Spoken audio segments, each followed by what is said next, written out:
Como explicar o desenvolvimento espiritual para céticos?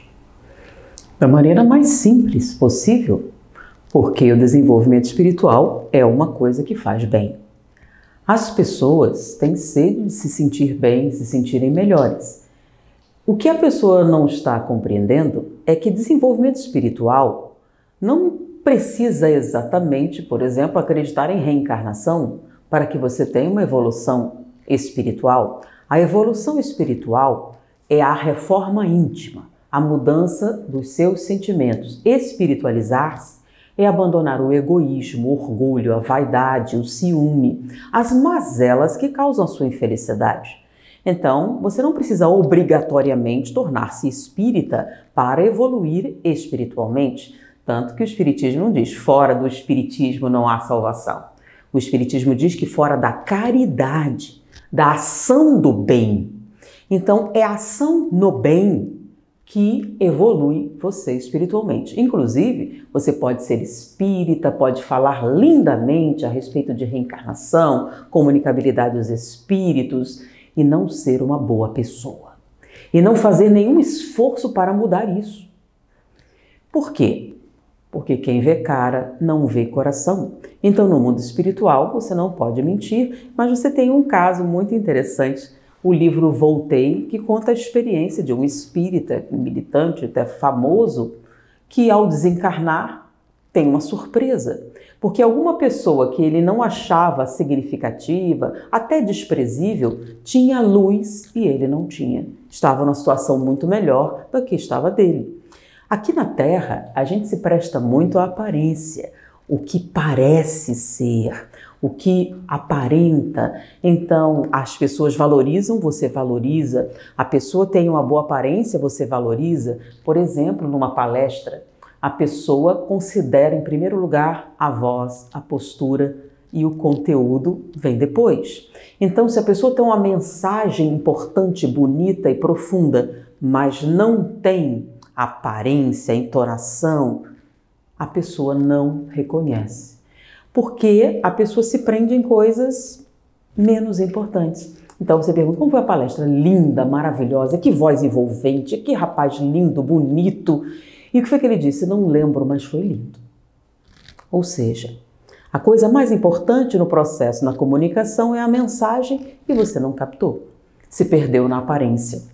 Então, a proposta espírita é ver além da aparência, apesar da aparência, para encontrar a realidade das coisas, inclusive do crescimento espiritual. Então você pode tranquilamente falar, algumas pessoas dizem, você não fala de espiritismo.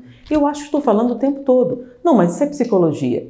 Crescimento espiritual você pode falar de qualquer maneira. Se a proposta espírita é do crescimento espiritual, é de você deixar o apego a coisas materiais, qualquer forma com que você desenvolva essa meta é espírita. Porque o espiritismo não diz que o rótulo é a coisa mais importante. O espiritismo diz que as obras são as coisas mais importantes. O que você faz é mais importante do que o que você diz. O que você realiza é muito mais importante do que o que você projeta. O que você é mais importante do que você está. Então, o que realmente é necessário para espiritualizar uma pessoa?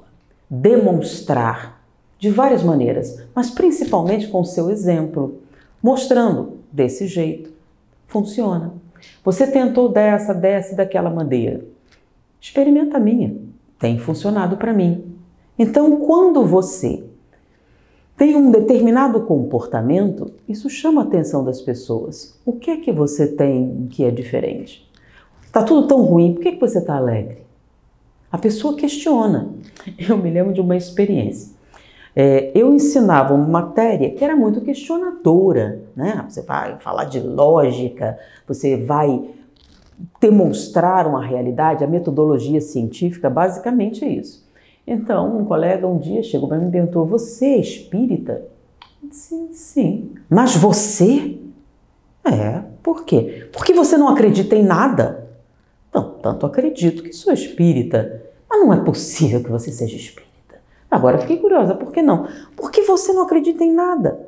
As pessoas confundem. Você questionar a realidade, você procurar as respostas, não significa ausência de fé. Pelo contrário, significa que a sua fé é montada em fatos.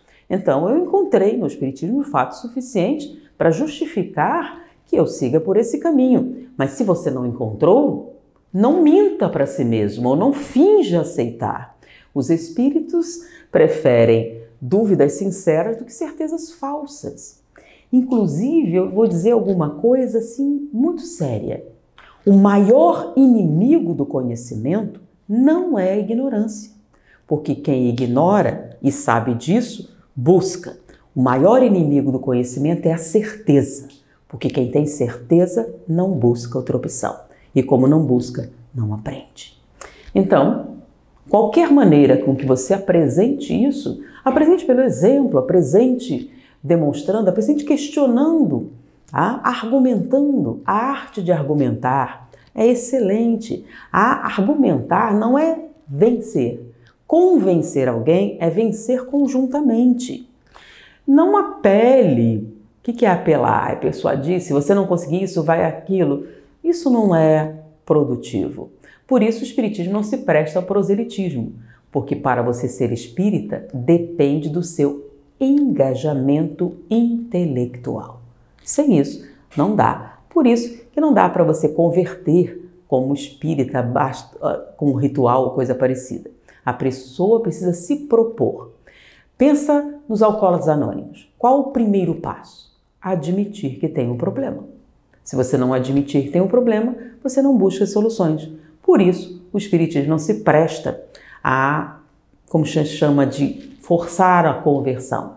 O espiritismo é uma questão de maturidade psicológica. Cada um tem o seu tempo. E como é que a gente estimula então as pessoas? Sendo. A pessoa acaba questionando.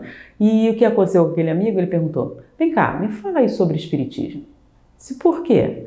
Porque se você acredita do jeito que você é, deve ter alguma coisa séria. Espero que tenha ajudado você. Muita paz. Olá! Que bom que você ficou até o final do vídeo. Para colaborar com esse quadro do canal, basta me seguir no Instagram e deixar sua pergunta. Ela pode ser respondida em um vídeo por aqui mesmo. Conto com você e até o próximo vídeo.